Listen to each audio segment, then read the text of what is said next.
Hello? Kathy, bad news. We just lost the Metro project. Who got it? Great Wave. They came in at the last minute and quoted just enough below us to win. Well, there's more bad news. Just got an email from T-View. We lost that one to Great Wave, too. They've taken 5 bids this month. And it's not just price, they spec'd all of the add-ins we developed. It's like they could read our minds. How could Great Wave know what we'd include? They can't be that lucky. Could it be they have some kind of inside access? I don't know, but we should check it out. I'll be in soon.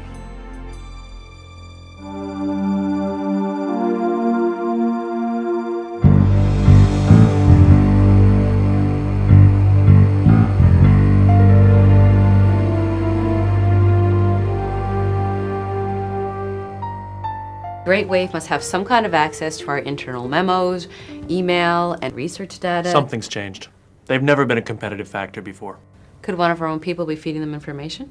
Or did they steal access to our information systems with some kind of spyware? Probably not. Most corporate espionage doesn't involve high-tech hacking. It's usually low-tech theft. Unauthorized people looking to steal information will first try to get an authorized user's ID and password. There's a common factor here. Mr. Calder's account is the only one that accessed documents from all the lost bids. Do you think Brett is feeding information to Great Wave? No, I don't think he even knows what's happening. Look here, building security log for the 8th. Mr. Calder exits the building at 5:45 p.m. But at 5:50, there's a log onto his account. While he was in the parking lot, his files were being read and copied.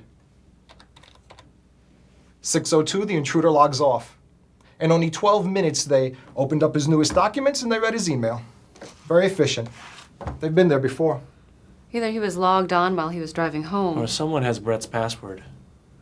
But how could an outsider have gotten his password? It would be months before the investigation produced a theory as to how Brett Calder's account was compromised. Interviews with employees revealed a series of phone calls to division offices. Hi, this is Steve Negron from IT Security. Listen, have you received any unusual systems requests? Anything that I should be aware of? You know, now that you mention it, there were a couple of unusual phone calls over the past couple of months.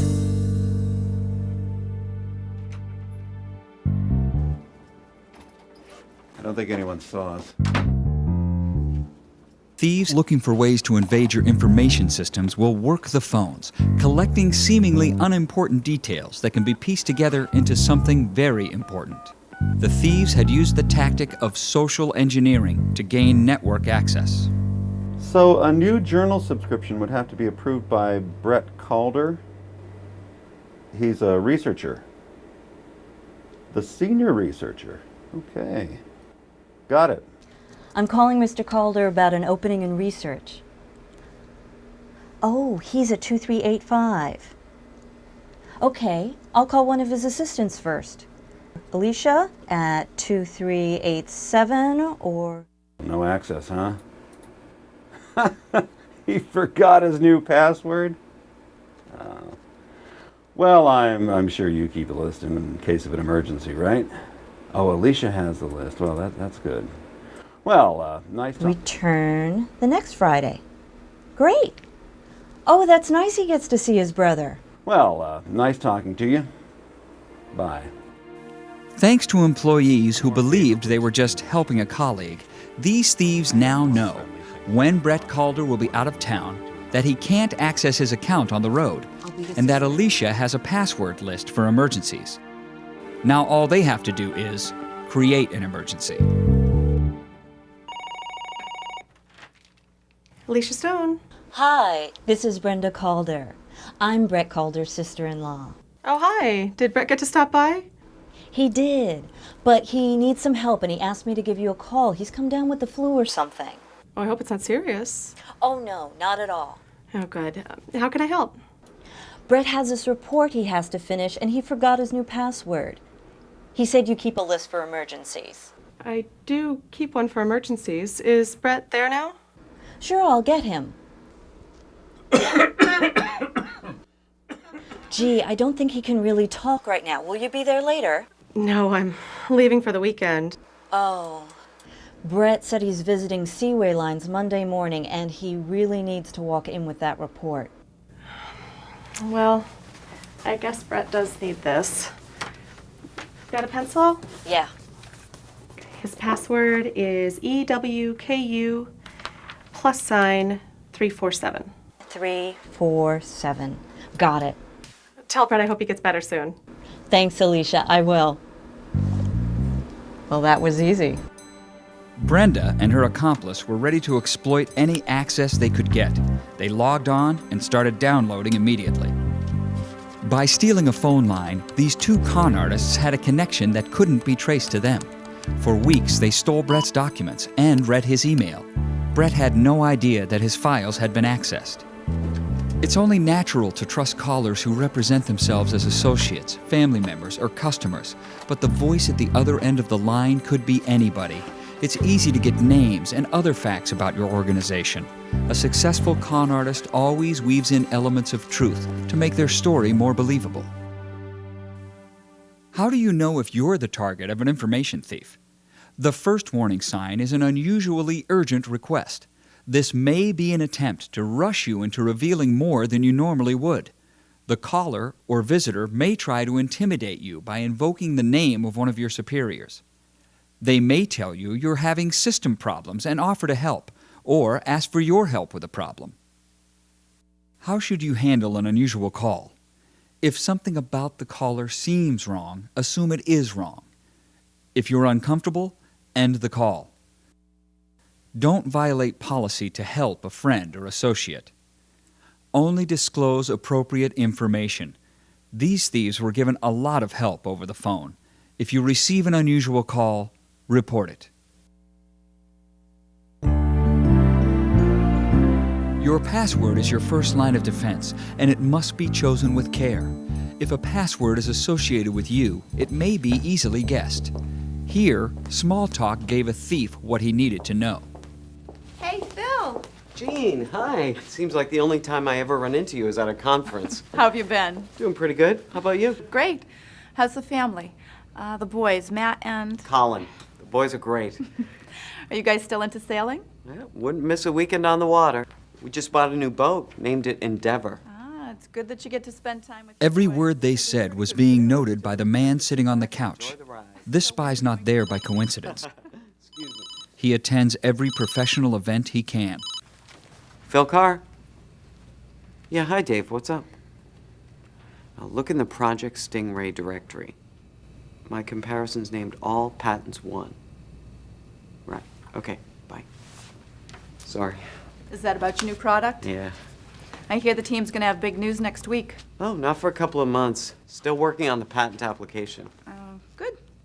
Look, While Phil and his associates worked the exhibit hall, upstairs in a hotel room, the eavesdropper gained access to Phil's account. Phil's business card provided his account name, and the personal details overheard in the lobby provided clues to his password. Sailing, no. The boat, Endeavor. That's it. And a careless phone conversation told him what to look for: new product details and a patent application. Now this industrial spy had the same system access privileges as Phil. Being inside gave him an advantage as he and his associates tried to break into other parts of the network. A major breach of security because Phil chose a password that could easily be guessed by someone who picked up a few bits and pieces about his personal life. Avoid common pitfalls when choosing a password.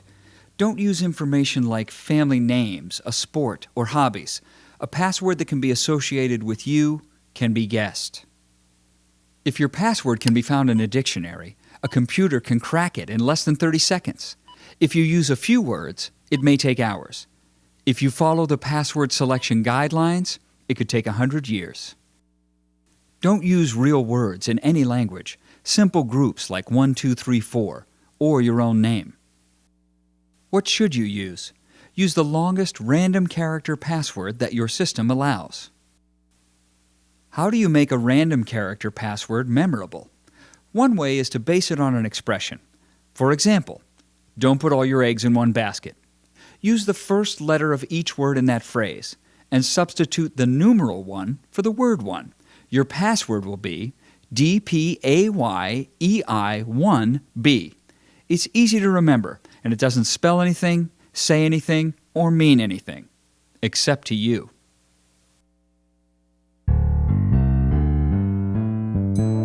Another way of stealing access information is social engineering via email. Hey, Chris. Here's that smart card I told you about. Great. Thanks. You know what? I forgot to tell you before.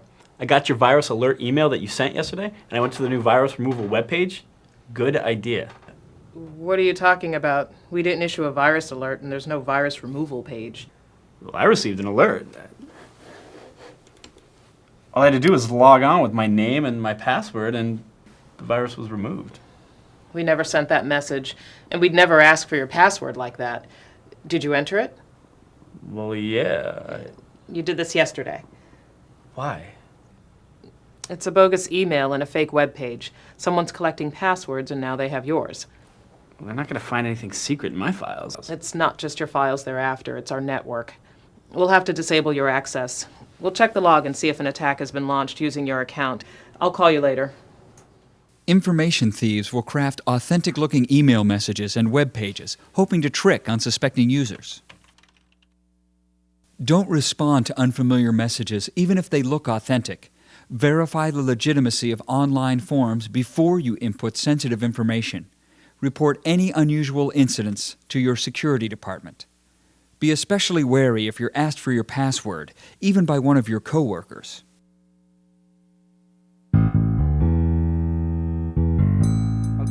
If you have a sense of security about your workplace, you're not alone. Most people do. In a hurry to send a fax, Jack left his workstation logged on and left confidential documents and storage media out in the open. While the fax machine dialed, Jack went down the hall to make copies of more sensitive material. He should have stayed while the fax went through. Anyone who came along could have read Jack's original.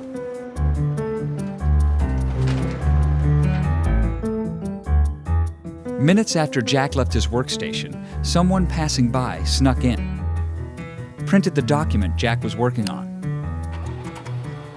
noted the password on a picture, checked out work lying around on the desk.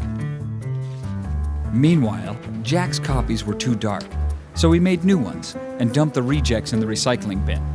They should have been shredded or placed in secure disposal. A copy doesn't have to be perfect to be perfectly readable to prying eyes. Jack had no idea how many people read his confidential data. There was no evidence that the secrecy of his work had been compromised. You need to actively protect information under your control. Log off when you leave your workstation, even for a few minutes. Never write your password down. Secure sensitive documents and storage media. Don't leave documents unattended. Use proper disposal procedures. And don't forget originals in copiers or fax machines. Your workplace, even your own desk, may not be as secure as you think.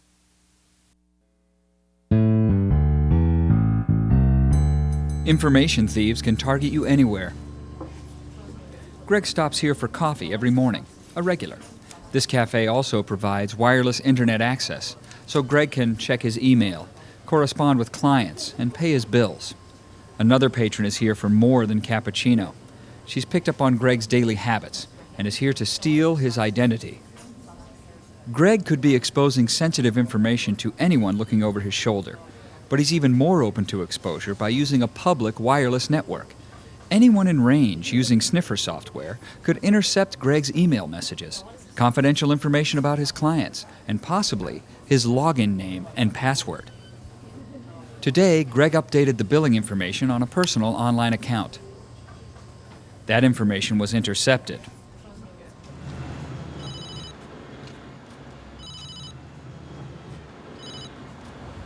Hello? This is a message from Communication Services. To keep your voicemail account active, enter your PIN number, then press pound. Thank you. Your account has been updated. Goodbye. Communication Services is not upgrading the voicemail system. Guess who has access to Greg's voicemail now? By the time Greg got to work, His stolen ID had been used to apply for new credit cards and tens of thousands of dollars in cash advances. The damage to his credit rating would take years to clear up. But Greg's personal identity wasn't his only loss. His corporate ID and access codes were offered for sale to people who wanted to gain access to his organization's systems. Finding out your name and details of your business is much easier than you think. You're especially vulnerable if you establish a pattern while using your computer in a public place. If you use public wireless access for more than just casual browsing, check with your IT department for guidelines and procedures. At your workplace, on the road, out in public, or in the privacy of your home office, where information is concerned, you can't afford to let down your guard. There are people and organizations out there looking for ways to invade your information systems. If they succeed, they can do a lot of damage in a very short time. Sensitive information can leak to hostile parties. Confidential business data can be revealed, and government secrets can end up in the hands of enemies. Every computer user shares responsibility for protecting systems against infiltration. Guarding against stolen access is up to you. Alicia Stone.